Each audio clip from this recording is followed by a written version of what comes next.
let's continue to receive the word today. And I'm gonna speak about the message, God gives growth. And we continue to talk about transformation and increase and promotion and transition and lahat na, no? Kasi ang gusto kong maintindihan nating lahat dito, mga kapatid, na huwag tayo mapanghinaan ng loob dahil ang Diyos ang nagbibigay ng bunga. Amen? Ang Diyos ang nagbibigay ng magandang resulta, kaya nga God gives growth. Ano ba ang ibig sabihin ng growth? Paglago. 'Di ba? Pag-asenso, matagumpay, 'di ba? Masagana, 'yan ang growth, 'di ba? Ang kabaliktaran po ng growth stagnant. Pag sinabing stagnant, nakita na po ba kayo ng tubig na hindi gumagalaw? Pagka ang tubig po hindi gumagalaw, pinamamahayan ng lamok, kiti-kiti. Wag na intrusive thoughts, no? 'Di ba? Papamahayan, walang buhay at nagiging nagiging sagabal, kapahamakan, parang ganun po, 'di ba? Nagiging threat pa siya sa kalusugan, 'di ba? Sa buhay ng isang tao. So, we need to keep growing even us physically, kailangan natin mag-grow. Pag ang bata po hindi lumalaki, may problema. Tama? Kaya yan, binibigyan mo ng nutrition, binibigyan mo ng vitamins para lumaki sila. And even sa isip, di ba? Pag ang anak mo, tapos na ng college, pero ang isip parang bata pa din. Mama, anong ulam? Di ba? Ang laki-laki mo na. Kaya mo na yan, di ba? Nag-e-expect ka na mag-grow din sila even in their maturity, di ba? Emotionally. So, tayo talaga, we are created to grow. But apart from God, we cannot grow on our own. Okay? Kaya nga po ngayong umaga, I know the world measures growth by what is visible. Diba? Nakikita, nasasabi na lumalago ang isang bagay. Pag nakikita mo, dumadami ang numbers nito.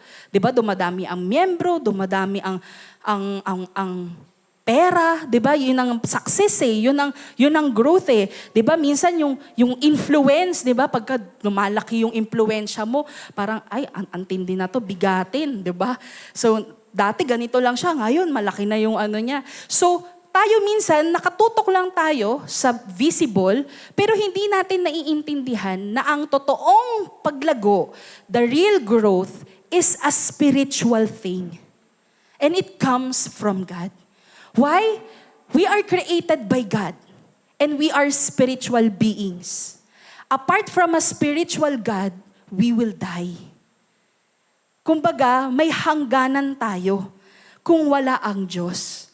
Meron tayong parang kumbaga may limitation tayo, kapatid, apart from God. So we need to understand that for us to grow, we need God. Sabi mo sa katabi mo, I need God. And today, I'm gonna share with you from 1 Corinthians 3, verses 5 to 9. This is where Apostle Paul, si Apostol Pablo po ay ni-remind ang mga tao at that time, mga disipulo niya, na while we participate in the work, while we serve yung will ng Panginoon sa buhay natin, God alone produces growth. Kahit na may kalooban ng Diyos sa buhay mo, may layunin ang Diyos sa buhay mo, kahit na lakaran mo yan, iayon mo ang sarili mo dyan, ang resulta, kapatid, ang katagumpayan, ang kasaganahan, ang paglago, ay nasa kamay ng Diyos. Amen? Kaya hindi natin pwedeng sabihin, mabuti naman na akong nanay, nang wala kang Diyos sa buhay mo. Kasi sabi nga, only God is good. And no one is good. Diba? Sabi sa Biblia, walang sino man ang mabuti. Ang Diyos lang ang mabuti. Kaya nga kapatid, kung wala tayong Diyos sa buhay natin, namumuhay lang tayo ng ganun lang, nang walang saysay, walang kabuluhan ang ating mga ginagawa. Kaya nga po, as we talk about 1 Corinthians 3, verse 5 to 9, we will know the three powerful truths grounded in Scripture that shape how we grow and how we serve. Ito po, pag sinabing how we serve, hindi lang po ito yung magsaserve o maglilingkod ka sa ministry. Kasi pwede mong sabihin, hindi para sa akin yan kasi hindi naman ako part ng ministry ng youth. Ay, okay lang yan, di naman ako nasa praise and worship. Hindi po. Ano po ang ministry, o ano po ba ang paglilingkod natin? Ang paglilingkod natin sa Diyos ay yung paglilingkod sa kalooban at layunin niya sa buhay mo. Kung ang kalooban niya isang maging nanay ka sa mga anak mo, serve as a mother. Serve the will of God in your life. Kaya nga po kapag di natin alam ang will ng Panginoon sa buhay natin, hindi natin napaglilingkuran kung ano yung plano ng Diyos, yung purpose ng Lord sa buhay natin. Alright? So yung pagsiserve sa Panginoon, it's more than just the ministry. Kung saan ka tinawag ng Diyos, kung saan ka nilanggay ng Diyos, paglingkuran mo ang Diyos dyan, kung ano ang kalooban niya. Amen? So this is for all of us. And for you to grow there, kung saan ka tinawag ng Panginoon, kung ano ang kalooban ng Diyos sa buhay mo, tunghayan natin kung paano tayo tuturuan ng salita ng Diyos na mas lumago. So 3 P lamang ang aking iiwan sa sa inyo ngayong umaga. And we're gonna read 1 Corinthians 3, verse 5 to 9. Can you all see it, mga kapatid? Nakikita ba ng lahat? Sige po, sabay-sabay nating basahin. 1, 2, 3, read. What, after all, is Apollos? And what is Paul?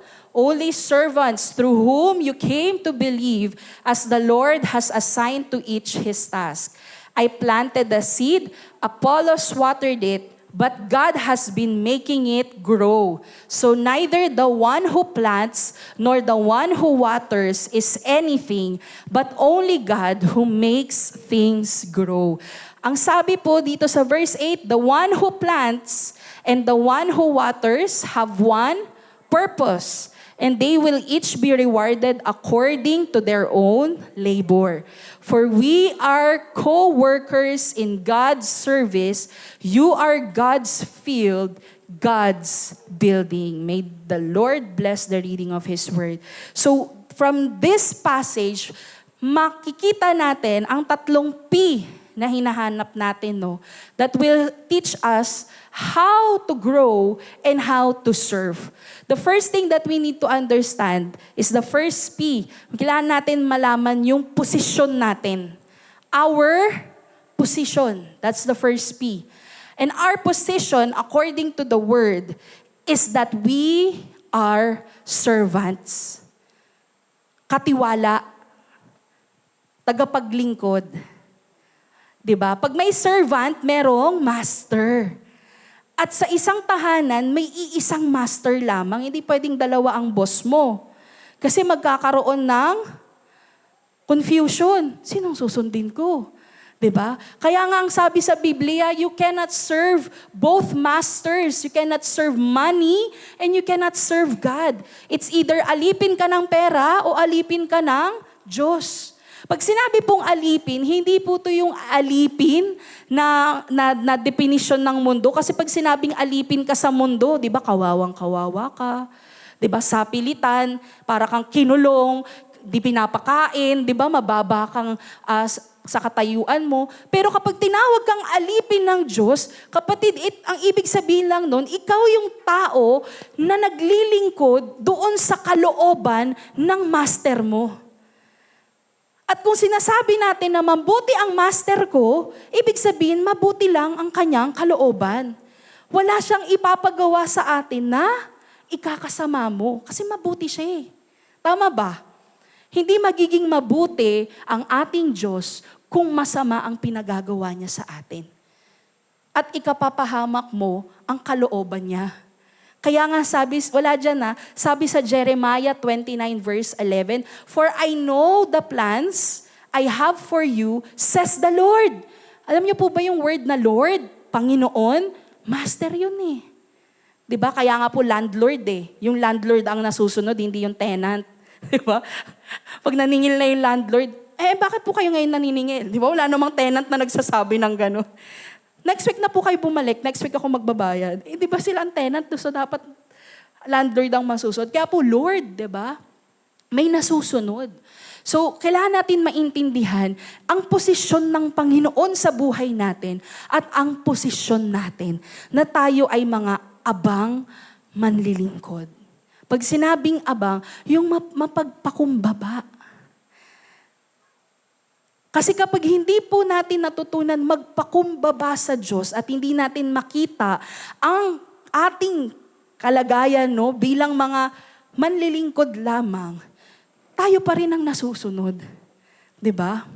Kaya nga kailangan natin maintindihan in our growth, kasi kailangan mo makita yun, kapatid, kung tayo ay sumusunod lamang sa kalooban ng ating Panginoon na mabuti, kapatid, araw-araw kang nagpe-pray. Do you hear me? Kasi nakikita mo, yung pagpapakumbaba mo na, ay hindi ko alam. So tatanungin ko yung master ko, tama po ba to? Mabuti po ba to? Banal po ba to? Magagalak po ba kayo, Panginoon, pag ginawa ko to? Kalooban niyo po ba ito? Bago po ako magdesisyon, Diyos Ama, okay po ba to na business? Okay po ba to na relationship? Kapatid, kung nakikita natin ang posisyon natin at naiintindihan natin to, yung growth natin personally, magtutuloy-tuloy yan. Because you will always come to God, your Lord. Kasi nakikita mo, abang lingkod lang ako. Abang lingkod, diba? Pag sabing abang lingkod, nag-aabang ka talaga. Nag-aabang ka kung ano sasabihin ng boss mo, ng master mo, ng Panginoon mo. Pero kung ang Panginoon mo ay ikaw, hindi ka magpipray. Kasi alam ko na yung gagawin ko eh. Ako na gagawa ng paraan. 'Di ba? So we need to understand our position that we are servants. Even in how we serve the purpose of God in our life. Kung saan tayo tinawag maglingkod ng Diyos. Kailangan natin maintindihan na tayo ay tagasunod lamang. Tayo ay mga alipin at manlilingkod.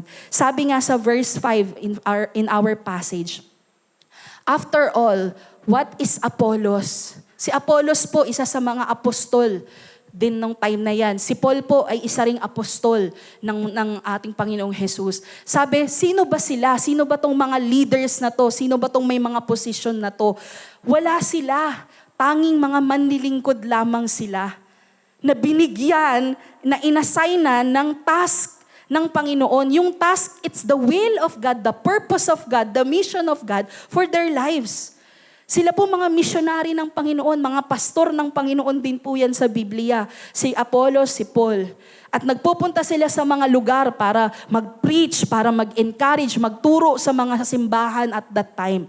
Nagmi-mission sila from Europe to Asia to Africa. Pinupuntahan po nila yan para po magpahayag ng magandang salita ng Diyos. Pero ang sabi, sino ba sila?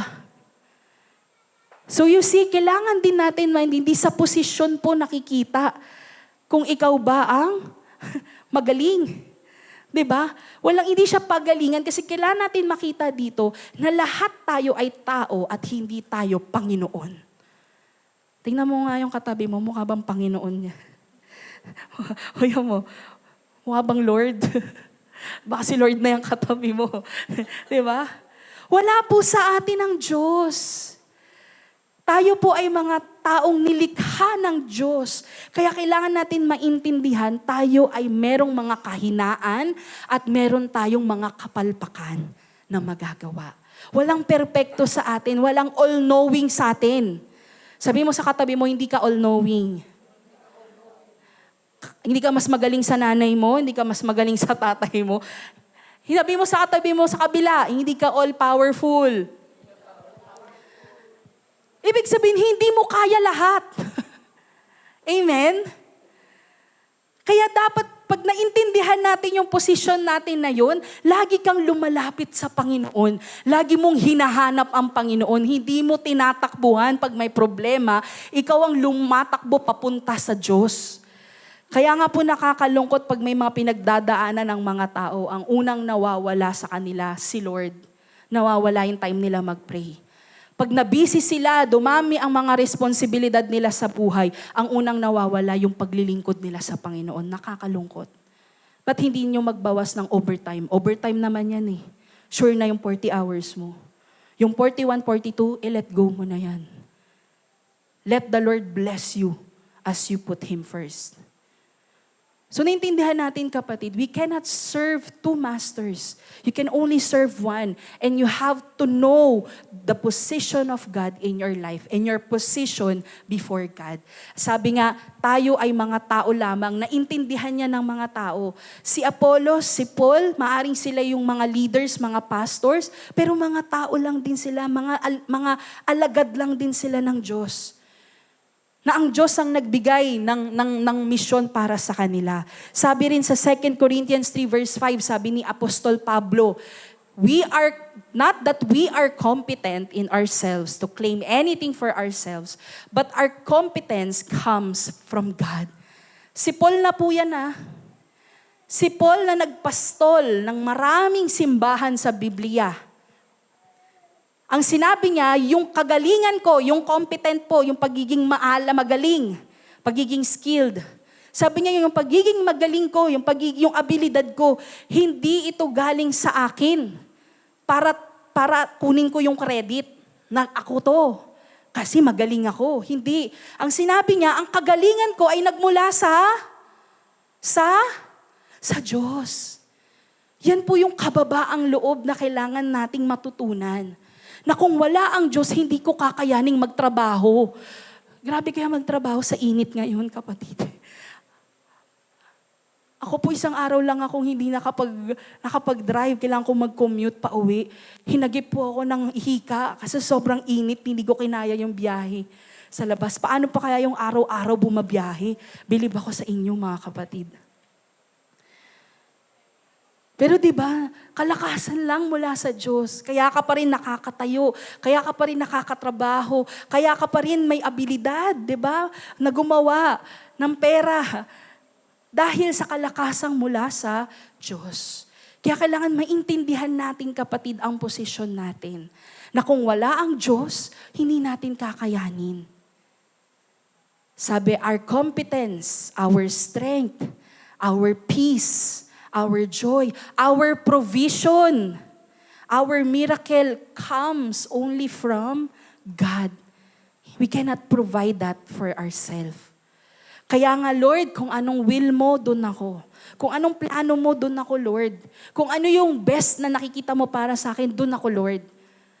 You come to God every day and pray and seek God.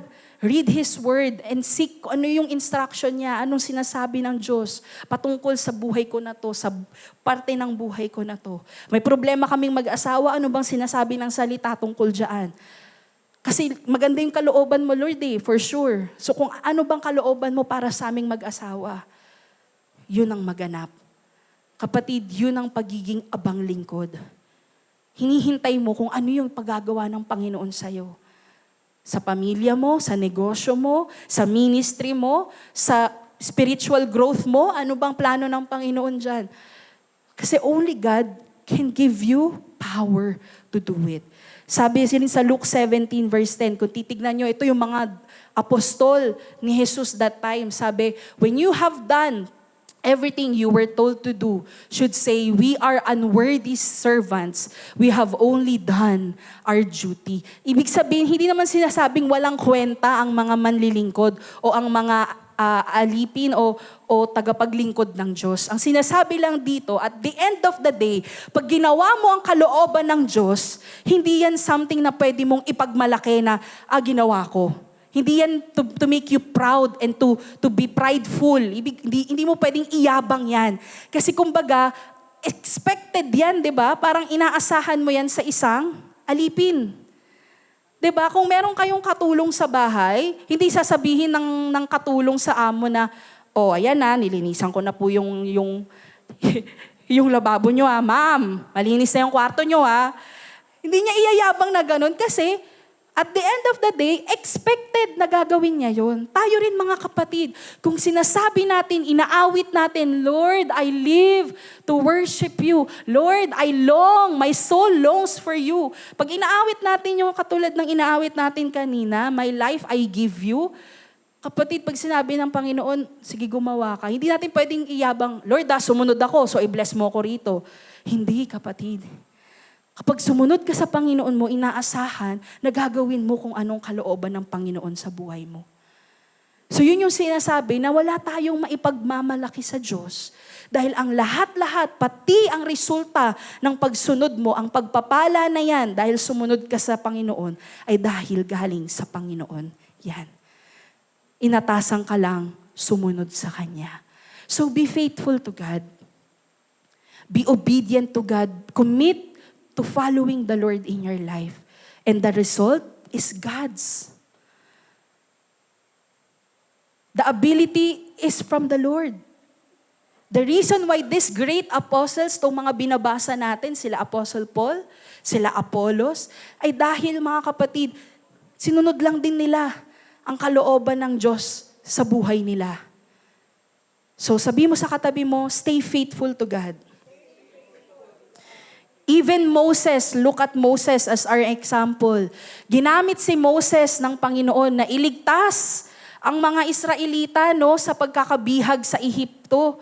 Na siya ang inatasan na palayain yung mga nakagapos doon in time of Moses. At in Exodus 4 verse 10, nakita niyo po paulit-ulit nire-recognize ni Moses yung kahinaan niya.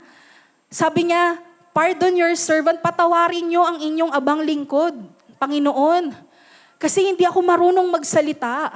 Sabi nga niya, I have never been eloquent. Pag sinabing eloquent, hindi siya magaling magsalita. Hindi niya kaya yung mga speech, hindi niya kaya yung mag-preach. Sabi niya sa verse 11, tignan mo, bago mag-verse 11, sabi, I am slow of speech and tongue. Hindi ako magaling magsalita. Pero ang sabi ng Diyos sa kanya, who gave human beings their mouth? Sinong nagbigay ng kasangkapan sa tao para makapagsalita? Sino? Sabi, ang nagbigay ng paningin sa mga hindi na makakita. Is it not I, the Lord? Ibig sabihin, ang probisyon ay galing sa Diyos. Kung may kakulangan ka ngayon, kapatid, now is the time to come to God and say, hindi ba ikaw yung Lord na sinasabi?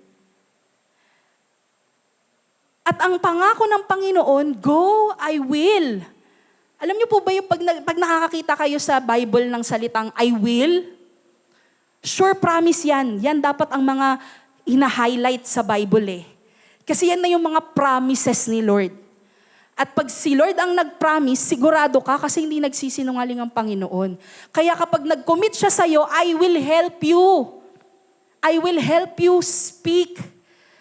Pero kailangan lang din natin magpakumbaba sa Panginoon at sabihin, Lord, hindi ko talaga kakayanin pag wala ka. Kasi may kahinaan ako .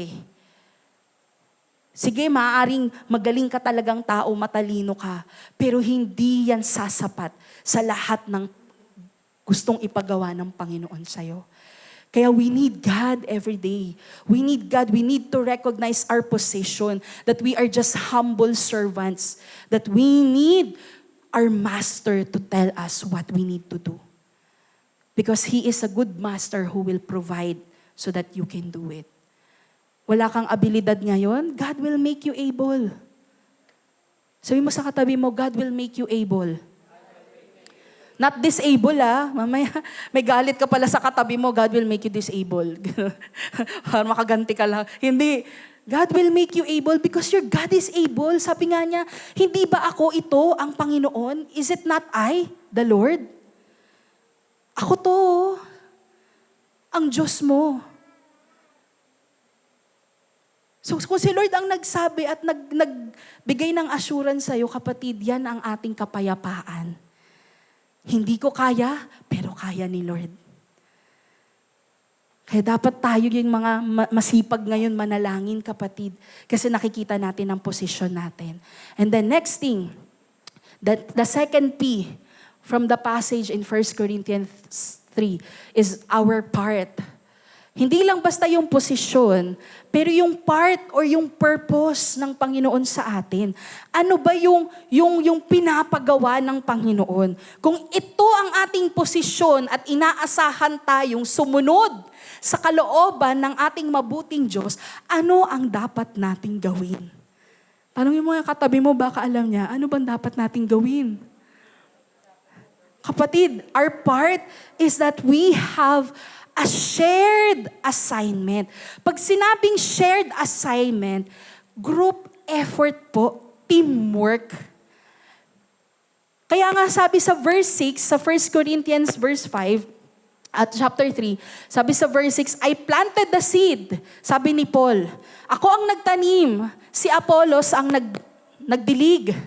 But God has been making it grow. So ibig sabihin, merong ibang tao na magtatanim, merong ibang taong magdidilig, may kanya-kanya tayong role. May parte ka. Ibig sabihin din kapatid, hindi ka rin pwedeng lumago ng ikaw lang. Kailangan meron ding magdilig kasi may inatasan ng Panginoon magdilig sa buhay mo. Hindi lang po ang asawa ninyo.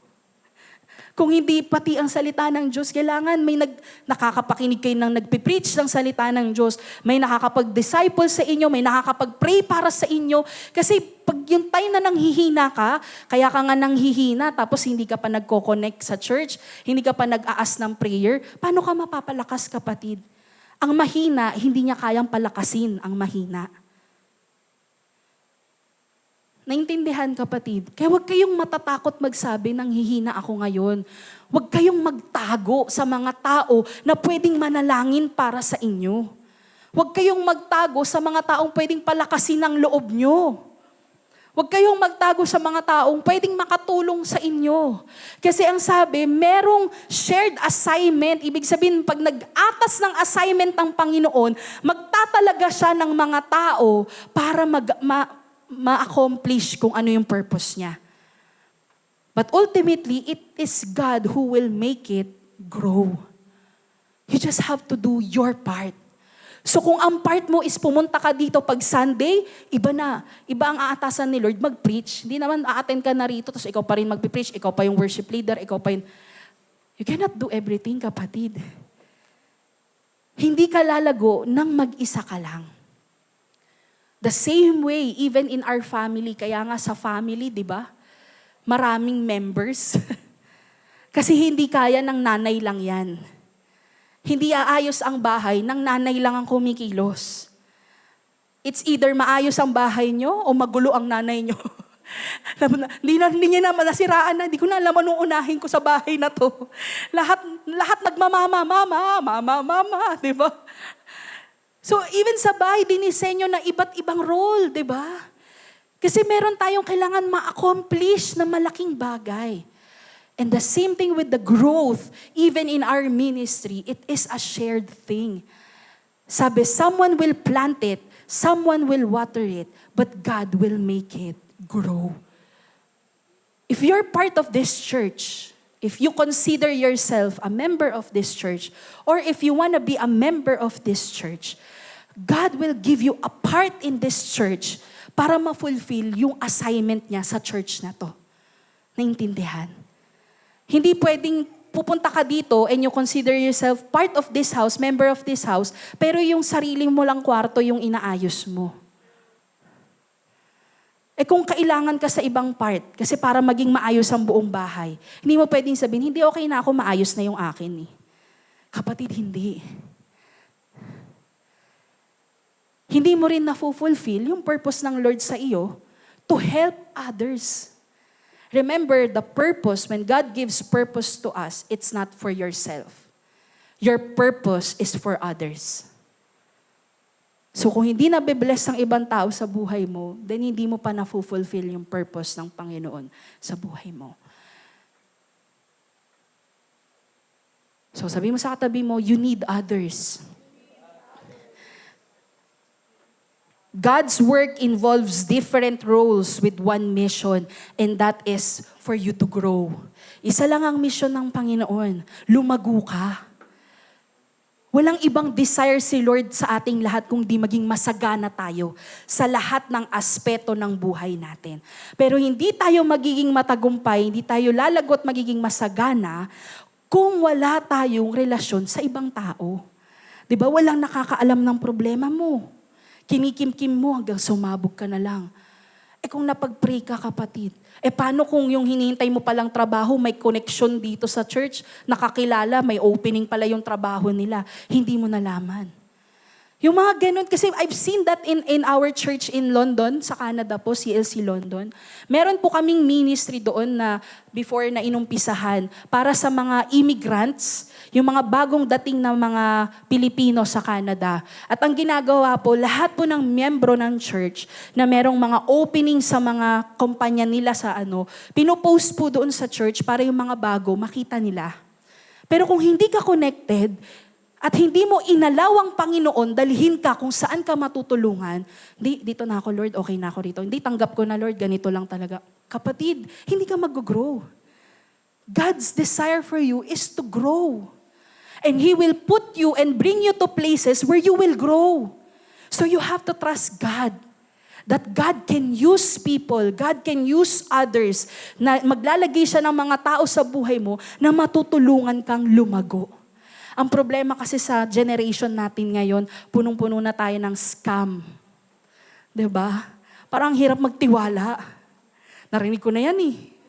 'Di ba? Sis, babalik ko rin. Hindi, narinig ko na yan. Parang ayaw mo na, 'di ba? Parang ayaw mo nang magtiwala, ayaw mo nang tumulong, ayaw mo nang matulungan kasi ayoko na, ako na lang. Hindi, kapatid. And that's the sad part. Kaya walang relationship kasi we don't trust people. Na ang intention is for you to grow.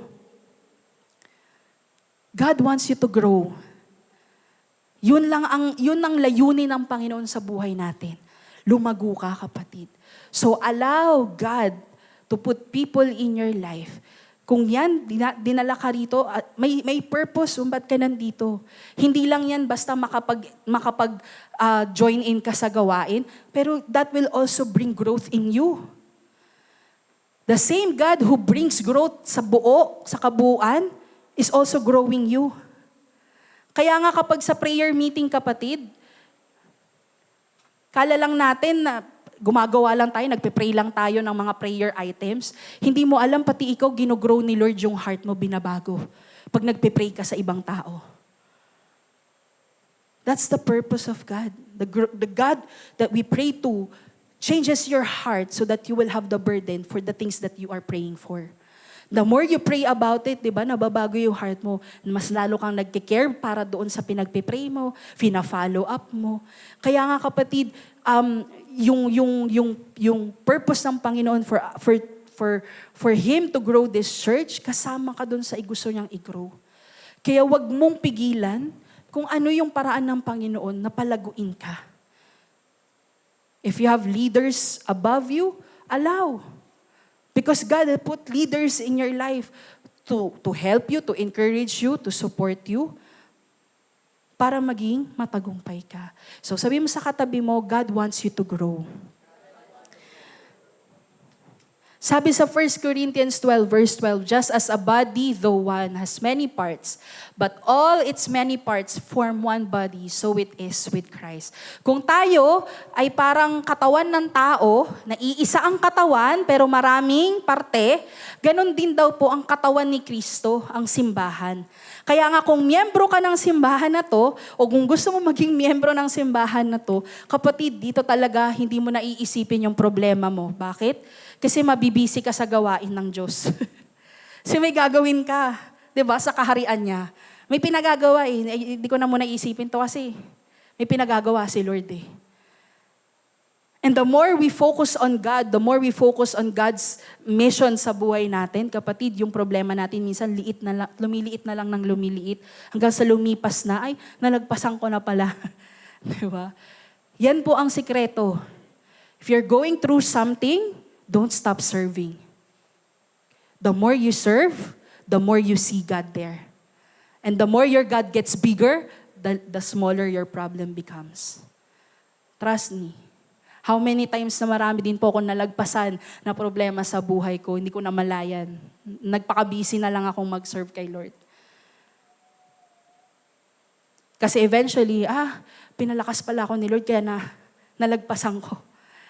Nakuha ko yung blessing ko doon, yung provision ko para doon.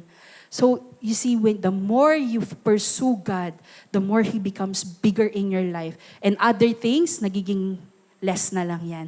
Yung distraction, nawawala. Amen? So, sabi mo sa katabi mo, keep serving the Lord. Kung sa bahay yan, nawiwindang ka na, ang gulo-gulo ng bahay, pero tinawag ako ng Panginoon dito para maging magulang. Tinawag ako ng Panginoon dito para maging anak. So dito ako magfo-focus. Kung tinawag ako maging mabuting anak ko, kahit hindi perpekto ang tatay ko, rerespetuhin ko. Just focus. At di mo mamamalayan, nababago yung heart mo. Imbis na nagagalit ka sa tatay mo na laging absent, o abusive, nababago yung heart mo, napapalitan pa siya ng forgiving heart. Kasi the more you allow yourself to follow God, wherever God has called you, kapatid, nababago ka doon. Lumalago ka. Nag-grow yung heart mo. Nag-grow yung patience mo. Nag-grow yung forgiveness mo. Nag-grow yung mercy mo. Nag-grow yung kindness mo. Nag-grow yung patience mo. Ako po, nakararamdaman ko na yan ngayon. Na hindi pala ako pasensyosong tao. Nung nagkaasawa po ako, doon po nalaman na hindi pala malahaba ang pasensya ko. Kala ko po dahil nagpastor ako, mahaba na yung pasensya ko. Pero nag-asawa pala ako, doon pala nireveal ng Lord, konti pa yung pasensya mo. Pero the more na iniisip ko, hindi ako binigyan lang ni Lord ng roommate, tinawag akong maging asawa. Kung yan ang assignment ko na pinagagawa ng Panginoon in that season, maging asawa ka. Forgive. Ikaw pumulot ng labahin, ikaw maglaba, ikaw magluto, ikaw maglinis, ikaw intindihin mo. O sige, lambingin mo din. Di ba? Hindi yung pataasa ka, bala ka. Mga bala na pa. Kaya nagbabarilan kasi mga bala na pa. Naging bala na, bala ka. Kaya nagraratratan sa bahay. Hindi po. Wala naman kaming ganun po.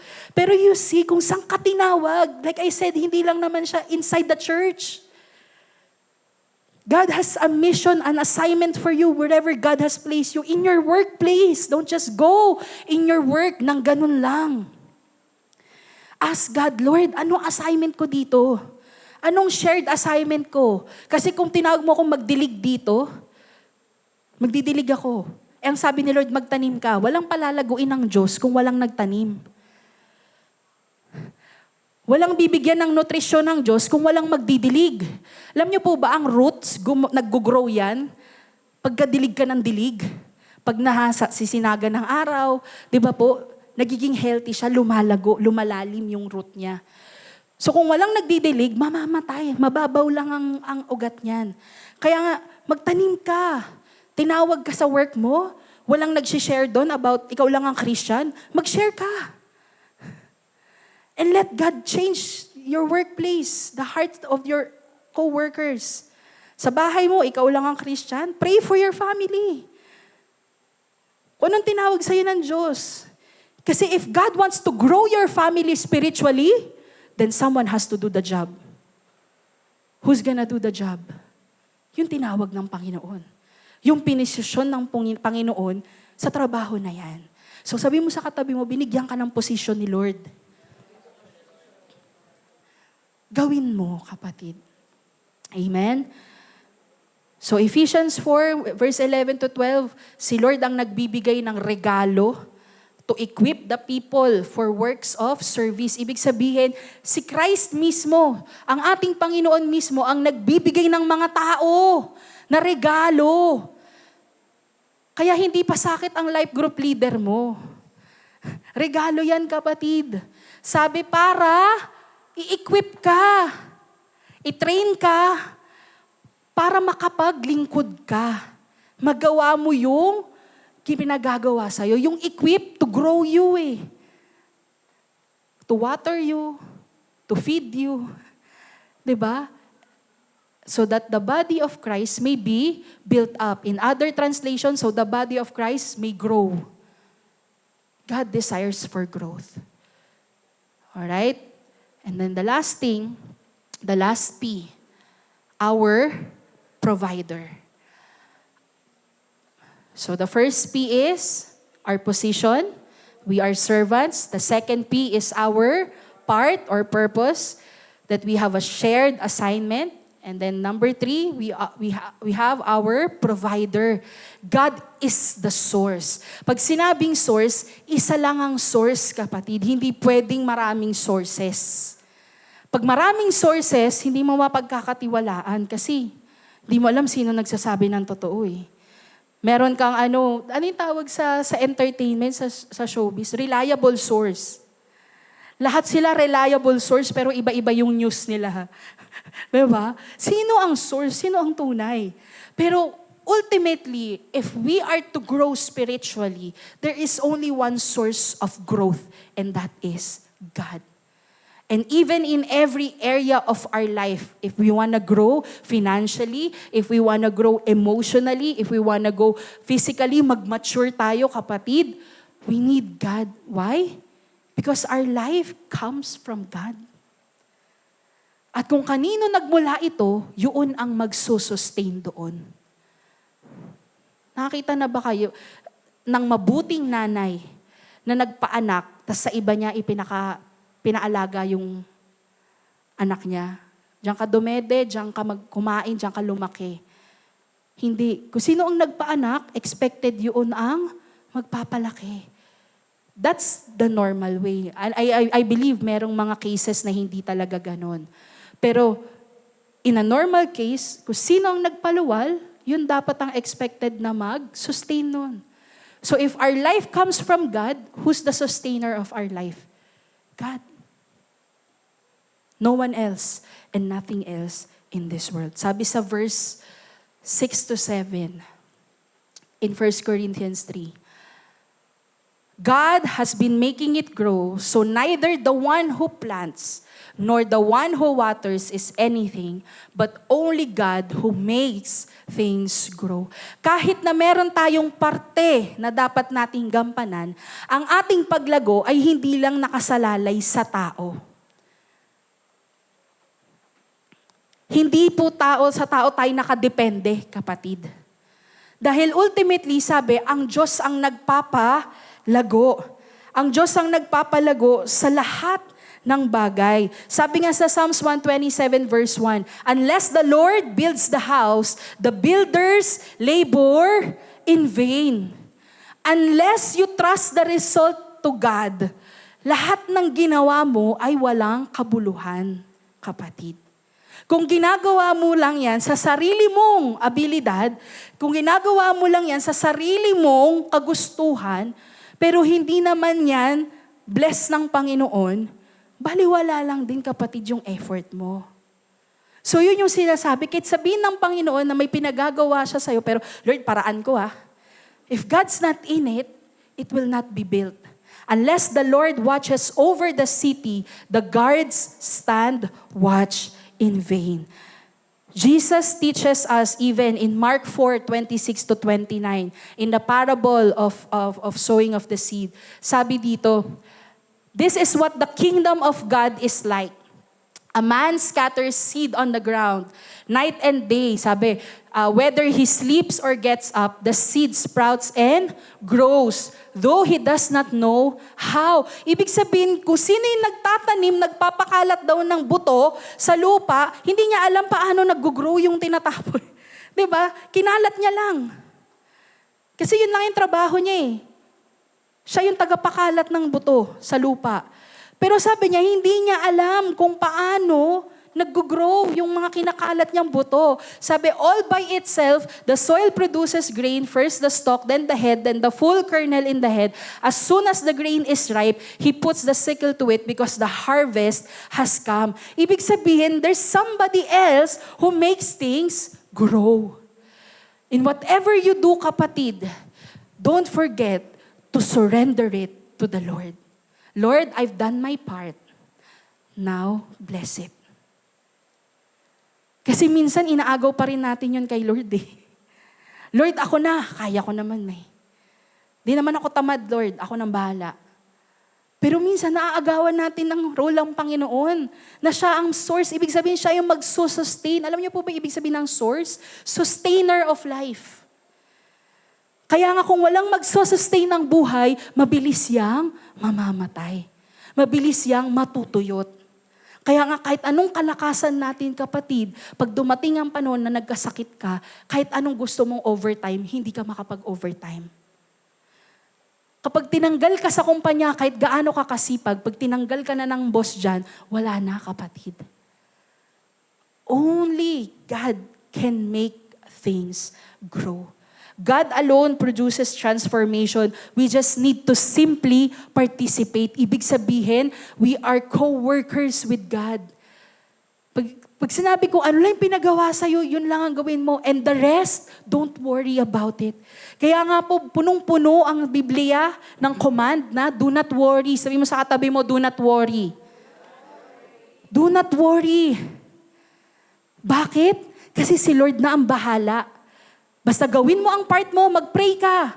Gawin mo ang part mo, maging mabuti kang asawa. Gawin mo ang part mo, pag-pray mo mga anak mo. Gawin mo ang part mo, maging mabuti kang employer. Si Lord na ang mabahalang mag-promote sa'yo dyan. Mas maganda pag si Lord ang nag-promote, kapatid. When God opens a door, no man can shut that door. And if God closes a door, no man can open the door. Napakaganda nun, kapatid. He is the one who will provide, not just provide, but will sustain it until the end. Until maging hinog. Kaya kung hindi pa hinog ang nakikita mo sa buhay mo, hindi pa tapos si Lord. God is continually growing it. He is our provider. God is growing you personally. God is growing us as a church. And sabi, continue to grow and give yourself to God. Sabi sa 1 Peter 2 verse 2. Like newborn babies, crave pure spiritual milk, so that by it you may grow up in your salvation. Kailangan po lumalago din tayo. Kung ngayon nag-a-attend ka lang, later on, kailangan ma-desire nyo na, Lord, hindi ako forever magiging attender. Use me, Lord. I wanna serve. Use me, Lord. I want my life to have purpose. Not just many things in the world. Kasi maybe yun ang natin ng success, no. But the success that the Bible means is the success of you fulfilling God's will in your life. Pag natupad lahat ng kalooban ng Diyos sa buhay mo, kapatid, successful ka and prosperous na matatawag. Why? Because the things of the world are temporary, but the things of God, they're eternal. Kaya nga kinakanta natin, God, you are magnificent, eternally wonderful. Yung pagiging magnificent niya, yung pagiging wonderful niya, for eternity, kapatid, walang hanggan. Panghabang buhay. Kaya if the Lord blesses you, that's for eternity. If God has saved you, that's for eternity. If God has prospered you, that's for eternity. It's something na madadala mo hanggang langit. Kaya nga, grow up in your salvation. Your salvation that you have received from Christ Jesus as our Lord and Savior, kapatid, yan ang magdadala sa'yo sa kaharian ng Diyos. Ang pananampalataya mo sa Panginoong Jesus. But if we don't have that, even our money here on earth cannot make us go to heaven. Our titles here on earth will not lead us to heaven. No, we cannot bring that there. But only our faith in our Lord Jesus Christ. So if you're following the Lord, keep following. Grow up, keep growing in your faith. Huwag kang manatili na hanggang dyan lang. Lord, kung may plano ka pang maganda sa akin, palaguin mo ko. Promote me here, Lord. Sabi, grow up. So sabi mo sa katabi mo, grow up. 2 Peter 3 verse 18, sinabi rin dito, grow in the grace and knowledge of our Lord and Savior Jesus Christ. To Him be glory both now and forever. Amen. Ibig sabihin, continue to know about our Lord. Mag-aral ka ng salita niya. Makinig ka sa nagpapahayag ng salita niya. Dahil kapag the more kang nakikinig ng salita ng Diyos, lumalapad o lumalaki ang pananampalataya mo. Bakit? Kasi mas nakikita at nakikita mo ang Diyos. Naririnig mo ang patungkol sa Kanya. Pero kung hindi ka uma-attend kung saan ipinipreach ang salita ng Diyos, ang faith mo always small.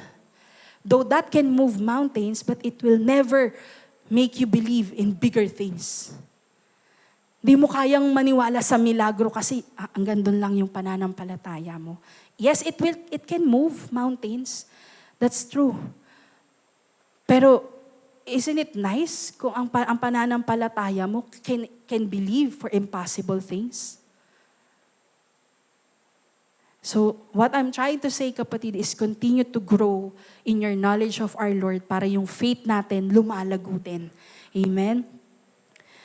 And as we end this one, God develops us privately before He displays us in public.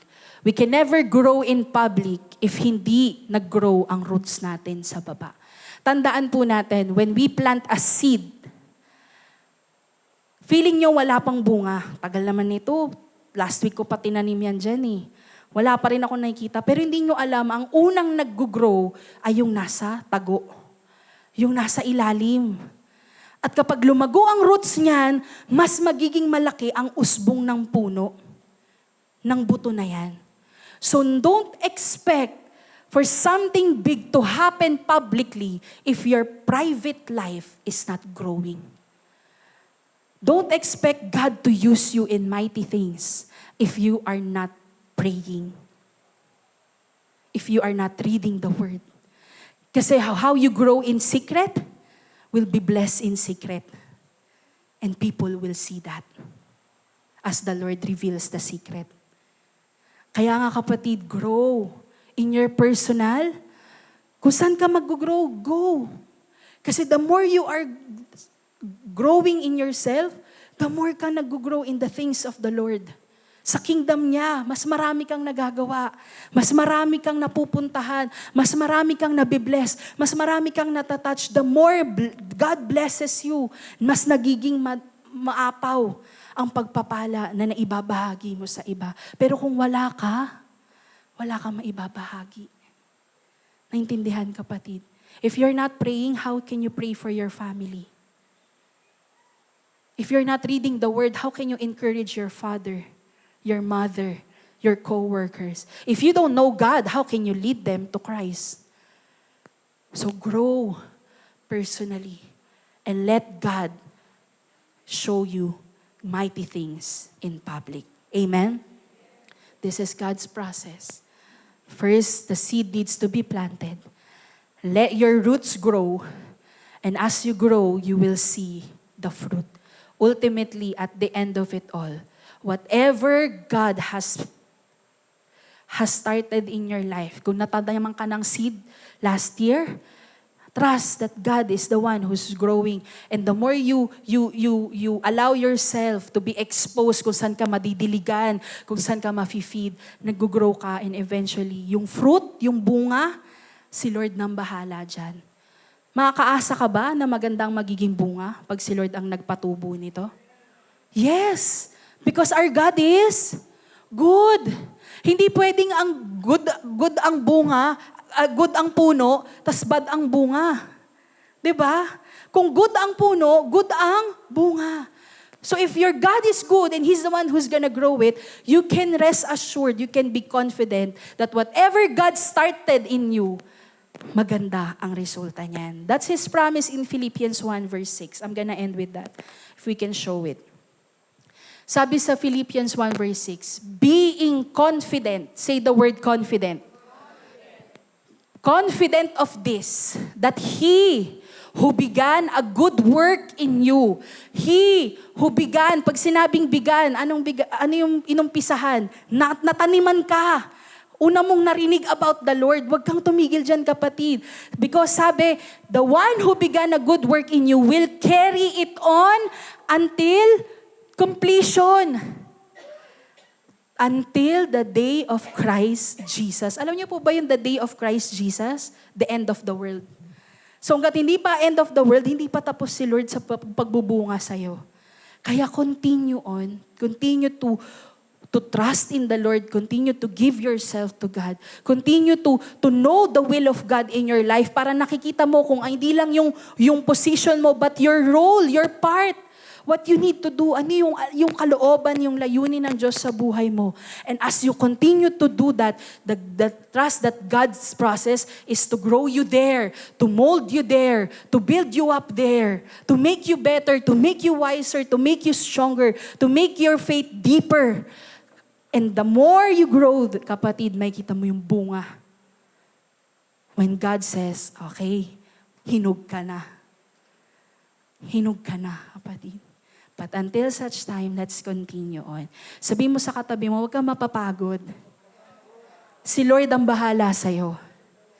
Si Lord ang bahala. Don't get tired of praying for your family. Don't get tired of helping others. Don't get tired of sharing your blessing. Don't get tired of being kind. Don't get tired of being patient. Don't get tired of hoping in the Lord. Don't get tired. Kasi at the end, sabi, ang Panginoon ang kukumpleto niyan. Yan ang ating confidence. So kung napanghihinaan ka ng loob, tandaan mo, si Lord ang magtatapos niyan. Hindi ikaw. Just do your part. Just do your part, kapatid, and trust the rest to God.